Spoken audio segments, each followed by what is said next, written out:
एक बार की बात है, पहाड़ियों और घने जंगलों के बीच बसे एक अनोखे छोटे से गांव में ओलिवर नाम का एक छोटा लड़का रहता था। ओलिवर अपनी बहादुरी के लिए जाना जाता था। एक धूप भरी सुबह उसने पास के जंगल में जाने का फैसला किया।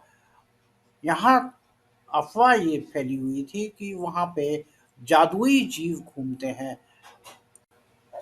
जैसे-जैसे ओलिवर जंगल में अंदर तक पहुंचा, पेड़ ऊंचे होते चले गए, हवाएं ठंडी होती गईं। जल्दी ही वो एक साफ जगह पे पहुंच गया, जहां उसने एक बड़े प्यारे भालू को जामुन खाते हुए देखा। जैसे ही ओलिवर ने सावधानी से पास आया, बेनी नाम के भालू ने उत्सुक आंखों से ऊपर देखा। ओलिवर को हैरानी हुई कि बेनी उन भयंकर भालुओं की तरह नहीं था जिन्हें उसने कहानी की किताबों में देखा था। इसके बजाय बेनी का बिहेवियर फ्रेंडली था और सॉफ्ट था। दोनों के बीच जल्दी ही फ्रेंडशिप हो गई।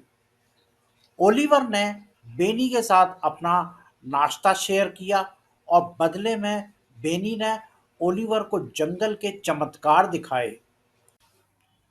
उन्होंने अपने दिन छिपे हुए ग्लेड्स की खोज करने में, पेड़ों पर चढ़ने और क्रिस्टल स्पष्ट धाराओं में छींटाकशी छपाछप करने में बिताए।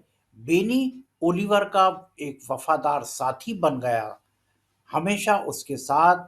और छोटे लड़के और भालू के बीच का बंधन हर गुजरते दिन के साथ मजबूत होता गया।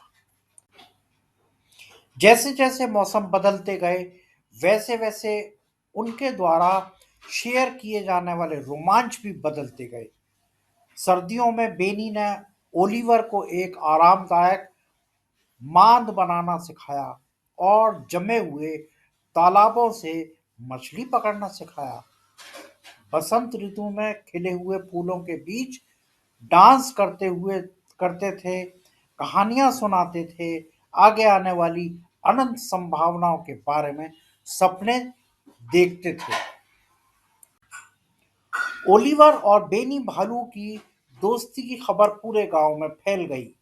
और एक टाइम की बात है कि गांव वालों को जल्दी ही ये भी एहसास हुआ कि जंगल में न केवल रहस्य है, बल्कि अप्रत्याशित दोस्ती का जादू भी है। गांव के बच्चे अपनी जादुई साथियों से मिलने की आशा में जंगल की ओर जाने लगे।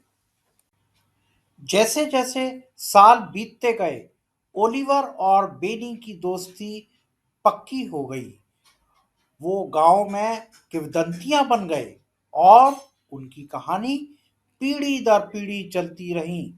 यहाँ तक कि जब ओलिवर एक युवा व्यक्ति बन गया, बड़ा बन गया और गांव के बाहर चला गया, तब भी वो हमेशा बेनी के साथ अपने मंत्रमुग्ध बचपन की यादें रखता था। पहाड़ियों और घने जंगलों के बीच बसे उस शांत गांव में छोटे लड़के और भालू की कहानियां आज भी हिस्ट्री बनी हुई हैं। उनको आज भी गाया जाता है, सुनाया जाता है, एक दूसरे को बताया जाता है कि दोस्ती कैसी होती है।